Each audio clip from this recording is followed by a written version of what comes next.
शब्द रूप में विराजमान परम पूज्य स्वामी जी महाराज, परम श्रद्धेय पूज्य महाराज जी के चरणों में कोटि कोटि नमन प्रणाम करते हुए संस्था के सभी वरिष्ठ पदाधिकारी सदस्यगण, सभी सत्संगी धर्म प्रेमी भाई बहनों को, सभी जिम्मेदार सेवादार प्रेमियों को सादर जय गुरुदेव।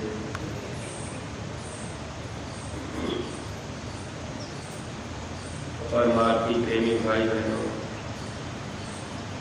जीवन में जब बहुत बड़ा सौभाग्य उदय होता है तभी संत महात्मा फकीरों के वचन और उनके दर्शन का अवसर मिला करता है। पुण्य पुंज बिन मिलत न संता, जीवन में जब तक पुण्य इकट्ठा नहीं होता तब तक संत नहीं मिल पाते। अगर संत इस जीवन में न मिले तो जन्मना और मरना नहीं छूट सकता। जब महापुरुष जीवन में मिल जाते हैं, उनके सत्संग वचनों को ध्यान से ही सुनते हैं, तो सत्संग वचन सुनने की वजह से ही धीरे धीरे बुद्धि में विवेक पैदा होने लगता है। आदमी के अंदर धीरे धीरे ज्ञान होता है कि हम दूसरे देश में, पराये देश में हैं, यहाँ हमको कभी सुख नहीं मिलेगा। फिर अपने घर जाने की इच्छा बनने लगती है, क्योंकि इस संसार में हम सब लोग सुख की तलाश में भटकते रहते हैं। जब सुख नहीं मिलता, जिनको हम लोग अपना मानते हैं, जब उन्हीं से हम लोगों को दुख मिलता है, तब ये मन उधर की तरफ से हट जाता है। फिर मन ये कहता है कि अब तो केवल हम अपने देश चले जाएं। आदमी कभी कभी घर परिवार अपने लोगों से नाराज होकर के ही, देखिए, अंदर में जब ग्लानि पैदा होती है तो कोई कोई आत्महत्या भी कर लेता है। जबकि हर आदमी को ये बात ध्यान में रखना चाहिए, ये मानव जन्म कितने जन्मों के बाद मिला, इसमें भी आकर के अगर हम अपने बुद्धि विवेक का प्रयोग नहीं कर पाए, अगर कोई आत्महत्या कर दिया तो ऐसी जीवात्माएं सीधे प्रेत योनि में चली जाती है। जो दुख हम आप इस मनुष्य शरीर में सह रहे, इससे कई ज़्यादा गुना प्रेत योनि में दुख होता। वहाँ इतनी तकलीफ होती है जिस तकलीफ का वर्णन नहीं किया जा सकता। कभी कभी गुरु महाराज बताया करते थे, प्रेत योनि में रहने वाली जीवात्माओं का पेट बड़ा भारी होता है और उनका मुंह बड़ा छोटा होता है। वो सुगंधी का आहार करते हैं और वो भी आहार करने में जैसे हम आप मनुष्य शरीर में हैं, कोई सुगंध आती है तो नाकों से हम आप वो सुगंध अपने आप अंदर पहुँच जाती है, लेकिन प्रेत आत्माओं को उस सुगंध को लेने के लिए खींचना पड़ता है। वह भी जो सुगंधी का दरवाज़ा है उस इतना छोटा है कि उसको भी जोर से खींचने पर तब अंदर जाता है। इस तरह से प्रेत योनि में कभी जीव का पेट नहीं भर पाता। इसी वजह से प्रेत आत्माएं हमेशा परेशान रहती हैं और उनके विचार अच्छे नहीं होते। कभी झूठ बोलना, कभी धर्म की बातें करना, बुराइयों की तरफ ले जाना। जिस प्रेमी को प्रेत पकड़ लेता है, देखिए वे लोग भी कितनी परेशानी में, तकलीफ में रहते हैं। अब हर तरह से हम आप इधर उधर प्रयास भी करते हैं, लेकिन कोई बीमारी भी पैदा हो गई, कभी सर में दर्द हो गया, कभी कमर में दर्द हुआ, कभी सीने में दर्द हुआ। इस तरह से दवा भी हम आप कराते रहते हैं, फिर भी दवा नहीं काम कर पाती। यानी ये प्रेत आत्माएं हमेशा दुखी रहते हैं और दूसरे को दुख देने का काम किया करते। इसलिए अपने स्वामी जी महाराज सत्संग में ये बात बताया करते थे, जैसे समय के पहले जीवों को भी काट दिया जाता है। गाय को बैल को काट दिया गया, बकरे को मुर्गे को सुअर को काट दिया गया। समय के पहले काट देने पर ये आत्माएं प्रेत योनि में जाती हैं और प्रेत बन करके फिर हम लोगों को ही घर परिवार में अब किसी न किसी को तकलीफ देती रहती। ये तकलीफें हम जीवों को सहनी पड़ती हैं। प्रेत योनि में गई हुई जीवात्माएं जैसे गाय बैल को ही काटा गया, अब इनको काट करके अगर कोई बेच दिया तो अब वो आत्मा तो फिर प्रेत योनि में निकल गई। जब पूरी सांसों की पूरी खत्म होती है तो वही आत्मा फिर मनुष्य योनि में आती। लेकिन प्रेत योनि में से होकर आने के बाद जब वही बेटी बेटा बनते हैं तो उनका स्वभाव चिड़चिड़ा होता है, क्रोधी स्वभाव के होते हैं। ऐसे बच्चे झूठ भी ज़्यादा बोलते रहते हैं। फिर धीरे धीरे इस मानव जीवन में जब महापुरुष मिल जाते हैं तो महात्मा उनको भी धीरे धीरे समझा लेते हैं। परमार्थी प्रेमी भाई बहनों, ये तो हम लोगों का परम सौभाग्य है कि हम लोगों को ऐसे समर्थ सद्गुरु मिल गए। गुरु महाराज के मिल जाने के बाद इस जीवन में चाहे जितनी दुख तकलीफ मिले, चाहे जो भी स्थिति हम लोगों के बीच बने, लेकिन ध्यान ये रखना चाहिए कि हम गुरु को छोड़कर इस संसार में कभी भी अपने इस शरीर का नुकसान नहीं करेंगे। अगर कोई अज्ञानता में कर भी लिया तो उससे उसको भारी तकलीफ आगे सहने को मिलती है। मानव जीवन मिलने के बाद जीवन में जो भी दुख और सुख आते हैं तो इसमें कभी हम आप सुख में सुखी हो जाते, अब हंसने खेलने में समय बिता देते। जब दुख की अवस्था आती है तब हम आप रोते चिल्लाते रहते हैं। महापुरुष इस बात को समझाते हैं, अगर सुख में हम आप हंसी खुशी में भूल जाते हैं भगवान को, प्रभु को, जब दुख आता है तब उस मालिक को हम आप याद करते हैं। इस गति को हमें आपको बदलने की ज़रूरत है। जब सुख का समय रहे तो ऐसे समय में भी अगर हम आप सुमिरन ध्यान भजन न छोड़ें, यानी परमात्मा के तरफ से ध्यान हम लोगों का न हटे, तो जीवन में दुख न आवे।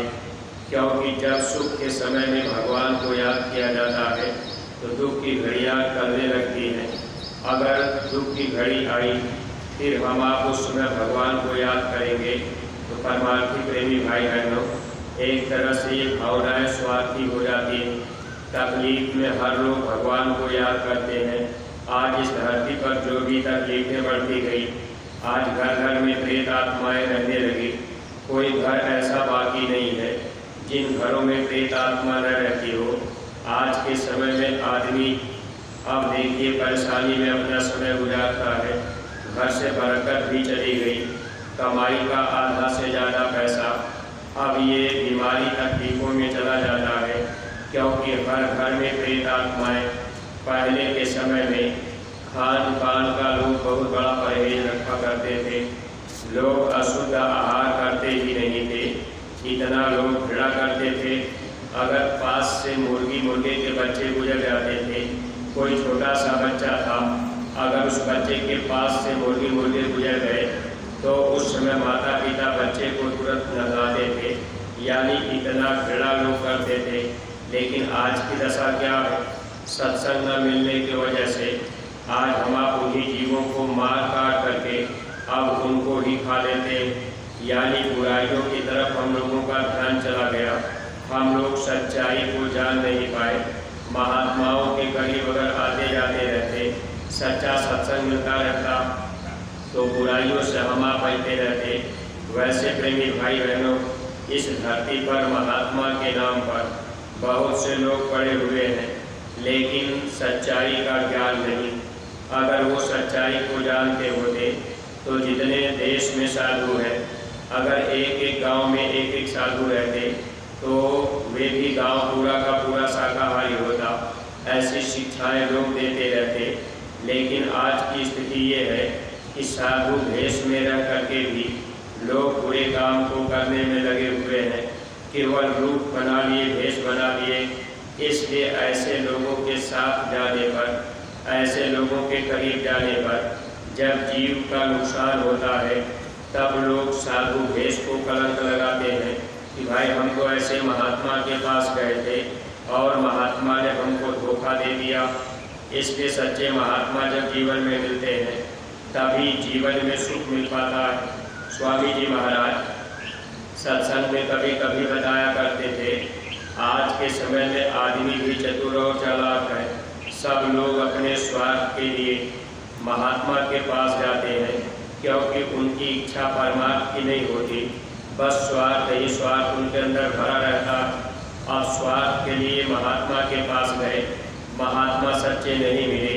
अब हम आप महात्मा को धोखा देकर उनसे कुछ हम अपना स्वार्थ सिद्ध करना चाहें, लेकिन महात्मा भी पूरे नहीं हैं, तो महात्मा भी जब धोखा दे देते हैं तब लोग कहते हैं कि भाई हम तो महात्मा के पास गए थे और उन्होंने ऐसा धोखा दे दिया। इसलिए परिवार की प्रेमी भाई बहनों, जीवन में सच्चे महात्मा का मिलना मुश्किल है। जब सच्चे महात्मा जीवन में मिल जाते तभी सच्चा रास्ता हम जीवों को मिल पाता है। देखिए, गुरु महाराज ने हम लोगों के पाँव को पकड़ लिया और हम लोगों को सच्चा रास्ता अपने घर जाने का गुरु महाराज बताए। हम लोग भी बुराइयों में फंसे हुए थे। कोई मांस मछली अंडा शराब खाता पीता था, कोई चोरी डकैती करता था, कोई बेविचार में फंसा हुआ था, कोई लूटपाट का काम करता था, कोई झूठी गवाही करता, बेईमानी करता। ये सब बुराइयां हम लोगों के अंदर भी भरी हुई थी। लेकिन स्वामी जी महाराज के मिल जाने के बाद थोड़ा बहुत सत्संग के वचन हम लोगों के अंदर धीरे धीरे असर किए, वो भी गुरु महाराज की दया कृपा से। तो बहुत से लोगों के विचार बदल गए, बहुत से लोग शाकाहारी सदाचारी बन गए, मांस मछली अंडा शराब खाना पीना लोग छोड़ दिए। आज अगर हम आप जितने भी सत्संगी प्रेमी भाई बहन हैं, अगर नए लोगों को भी, बुरे विचार के लोगों को भी अगर हम आप सत्संग में लाने का प्रयास करें, अगर वे लोग भी सत्संग में आने जाने लगेंगे, तो महात्मा बुरे लोगों को संभालने का, उनको सुधारने का काम करते हैं। जब ऐसे लोग आते जाते रहेंगे तो धीरे धीरे बुराइयों से बचने लगेंगे। गुरु महाराज ये कहा करते थे, अगर पत्थर पानी में पड़ा रहेगा तो गर्म नहीं रहेगा, ठंडा तो रहेगा। अगर बाहर रहेगा तो पत्थर जलेगा, गर्म रहेगा। ऐसे ही जो लोग बुराइयों में फंस गए, अगर सत्संग रूपी जल की बरसात उनके ऊपर होने लगे, यानी वे लोग सत्संग में आने लगेंगे, तो धीरे धीरे उनके विचार भी बदल जाएंगे। अब जो बुराइयां देश दुनिया में फैली हुई है, इन बुराइयों में धीरे धीरे बदलाव आ जाएगा। लेकिन आज के समय में आप लोग सत्संग में आने का अपना समय देना नहीं चाहते। लोग ये सोचते हैं कि सत्संग में हमको क्या मिलेगा, जबकि परमार्थी प्रेमी भाई बहनों, सत्संग के द्वारा ही मनुष्य के बुद्धि में विवेक आता है। वैसे बुद्धि तो पशु भी रखता है, पशु को भी ये ज्ञान है कि ये मेरा बच्चा है। देखिए, पशु भी बच्चा पैदा कर देता, अब पशु के पास भी बुद्धि है, अब वो भी इतना ज्ञान रखता है कि मेरा बच्चा है। पशु के बच्चे को कोई उठा करके ले जाना चाहे तो पशु भी चाहता है कि हम अपने बच्चे को जाने नहीं देंगे। पक्षियों को देखा जाए, अगर उनके भी बच्चा पैदा हुए तो वे भी अपने बच्चों को खिलाने के लिए कहीं न कहीं से भोजन की व्यवस्था कर ही लेते हैं और अपने बच्चों को खिला लेते हैं। अगर इस मानव जीवन में आकर हम लोगों ने केवल बच्चे पैदा किया, केवल हम आप उनको खिलाए पिलाए, रहने के लिए घर मकान बना दिए, मनुष्य शरीर का असली काम नहीं समझ पाए, तो ये जीवन पशुओं के समान ही जा रहा। लेकिन महापुरुष जब जीवन में मिल जाते हैं तो महात्मा मनुष्य शरीर का जो असली काम है, उस काम को हम जीवों को करने का रास्ता बता देते और जो भी बुराइयां हैं उन बुराइयों से हम लोगों को महात्मा बचा लेते। परमार्थी प्रेमी भाई बहनों, देखिए, आज के समय में खान पान की वजह से लोगों की इंद्रियां इतनी चलायमान हो गई, लोग बुराइयों की तरफ भागने लगे। जबकि महापुरुषों ने इशारा किया था, पर नारी के रास्ते सीधे नर के जाए, ताको जम छाड़े नहीं, खेती करो उपाय। पर नारी के तरफ अगर कोई को दृष्टि डालता है, बुरा विचार उठाता है, ऐसे जीवों को नरकों में सजा दी जाती है। ऐसे जीव अपने आप को कभी बचा नहीं सकते। पहले का जो समय था, देखिए, हम आप उस पर कभी विचार नहीं कर पाते। आज के समय में अगर कोई भी माँ बहन जा रही लोग उसको बुरी निगाह से देख लेते हैं, विचार अंदर में बुरे उठ जाते हैं। इसका भी बड़ा भारी दोष लगता।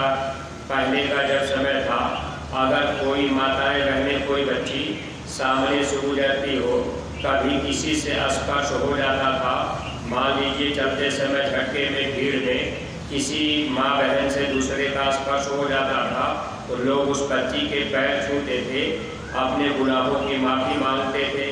तो पहले के समय में इतना बचाव लोग क्या करते थे, इस बात को लोग जानते थे कि ये कर्म दोष बड़ा भारी इसका लगता है। लेकिन आज सत्संग से दूर होने के नाते अब हम आप अच्छे और बुरे कर्म जो भी है, इसका ज्ञान हमको आपको नहीं रह गया। क्या बुरा कर्म है, क्या अच्छा कर्म है, बस हम आप इस कर्म प्रधान देश में भोग वासनाओं में फंसते चले जा रहे हैं। महापुरुष जब मिल जाते हैं तो धीरे धीरे हम जीवों का सुधार कर देते हैं। लेकिन वचनों को अगर हम आप मानेंगे, उनके बताए रास्ते पर चलेंगे, तब ये धीरे धीरे मन भी हम लोगों का बुराइयों की तरफ से हटने लगेगा। और बुराई की तरफ से मन को हटाने के लिए सुमिरन, ध्यान और भजन ये हम जीवों के लिए जरूरी हुआ करता। अगर कोई सत्संग में जुड़ करके सुमिरन, ध्यान, भजन न करे, नाम की दौलत आपको मिल गई, सुमिरन, ध्यान, भजन अगर नहीं कर पा रहे तो निश्चित ही हम आप बुराइयों से नहीं बच सकते। जब हम आप सुमिरन, ध्यान, भजन करना शुरू कर देंगे तो ये मन धीरे धीरे बुराइयों की तरफ से हटेगा। बार बार हम आप भजन पर बैठने लगे, बार बार हम आप ध्यान करने लगे। अगर ऐसा हम आप करने लगे तो धीरे धीरे ये मन बुराई विकारों से दूर हटेगा। इसलिए परमार्थी प्रेमी भाई बहनों, देखिए गुरु महाराज हम लोगों को बराबर लाभ देने के लिए सुमिरन, ध्यान, भजन पर जोर देते रहे। पूज्य महाराज जी भी बराबर सत्संग में ये बात बताया करते हैं कि आप लोग अधिक से अधिक अपना समय जब जब मौका मिले तो भजन में देते रहिए। भजन करने से मन बुराइयों से धीरे धीरे हटता। मन को बुराई से हटाने का ये सबसे बड़ा साधन है। अगर हम आप सत्संग में जुड़ गए, नाम दान भी पा लिए, अगर हम आप सेवा भी कर रहे, तो परमार्थी प्रेमी भाई बहनों, सेवा तो काल के भी जीव खूब करते, लेकिन फिर वो मौका पड़ने पर दाव लगा देते हैं। इसलिए हमेशा ये ध्यान रखना चाहिए, सेवा गुरु आदेश में करना चाहिए। अगर सेवा गुरु आदेश में करेंगे तब ये मन के ऊपर थोड़ा बहुत प्रभाव पड़ेगा। अगर सेवा आप गुरु आदेश में नहीं करेंगे, यानी आदेश में आप नहीं रहेंगे, आप मनमानी ढंग से ही सेवा करेंगे, मन के ऊपर किसी तरह का चोट नहीं पड़ेगा। तो महात्मा मन पर चोट मारना चाहते हैं। महात्मा मन के ऊपर चोट कैसे मारेंगे? केवल वो वचन शब्द के द्वारा। अब मन के ऊपर चोट लगता है, लेकिन देखिए बहुत से प्रेमी भाई बहन, जब कहीं किसी तरह की सेवा लगाई जाती है और कह दिया गया कि भाई आपको यहाँ सेवा ये करना, अब हम आप थोड़ा बहुत किए तो किए, नहीं तो फिर हम आप वहाँ से चल दिए। मन ने धोखा दे दिया, फिर हम आप वहाँ से हट गए, चले गए दूसरी तरफ। तो ये मन है, चाहे हम आप जितना सेवा में समय दे दें, अगर आदेश में नहीं रह पाए तो मन के ऊपर कोई चोट नहीं पड़ेगी, कोई प्रभाव नहीं पड़ेगा। सेवा का भी साधन महापुरुष इसीलिए बनाते हैं ताकि हम जीवों को लाभ मिलता जाए। तो परमार्थी प्रेमी भाई बहनों, जब हम आप गुरु आदेश में हर काम करेंगे, दया दुआ के पात्र बने रहेंगे और मन पे धीरे धीरे चोट पड़ती जाएगी, बुराइयों से हम आप धीरे धीरे हटते जाएंगे। भजन पर इसीलिए पूज्य महाराज जी जोर दिया करते हैं कि ज़्यादा से ज़्यादा समय, जो समय हम लोगों का खाली है, उसे हम आप सुमिरन, ध्यान, भजन में लगाते जाएं, तो हम लोगों का मन बुराई से जल्दी हट जाएगा। जो बुराइयां अंदर में भरी हुई हैं, उसकी भी धीरे धीरे सफाई हो जाएगी। जिन परमार्थी प्रेमियों को जहाँ पर सेवा लगाई गई है, आप सब लोग अपनी अपनी सेवा में पहुँचेंगे।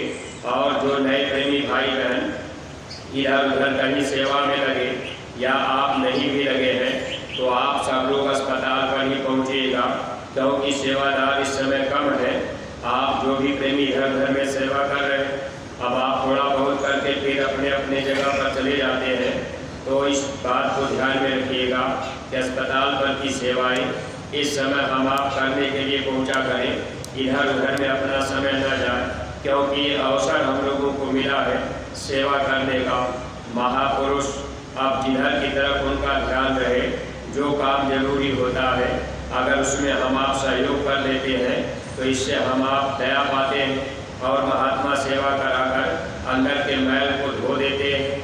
हम आप इसीलिए यहाँ आए कि भाई सेवा करेंगे, गुरु महाराज की दया मिलेगी, बीमारी परेशानी तकलीफों में भी लाभ होगा और अन्य तरह की भी प्रेमी भाई बहन हम आप परमार्थी लाभ भी पाने के लिए गुरु आदेश में चलेंगे तो दया के पात्र बने रहेंगे। तो इन्हीं शब्दों के साथ में हम अपनी बाड़ी पर विराम दे रहे। और देखिए प्रेमी भाई बहनों, अभी आप यहाँ से जब जाएंगे तो 8-10 प्रेमी गल्ला गोदाम पर अभी चले जाएंगे। एक ट्रक में थोड़ा सा गल्ला है, अब वो ट्रक जल्दी से उनको दिल्ली जाना है, इसलिए कुछ प्रेमी भाई बहन थोड़ा गल्ला है वो ज़्यादा समय उसमें नहीं लगेगा, आप उसको उतरवा करके फिर अपनी अपनी सेवा में पहुंच जाएंगे। इन्हीं शब्दों के साथ हम अपनी बाड़ी पर विराम दे रहे। कोई बात अटपटी लगी है तो आप लोग क्षमा कीजिएगा। सब लोग प्रेम के साथ में मालिक के पावन नाम का उच्चारण करेंगे। जय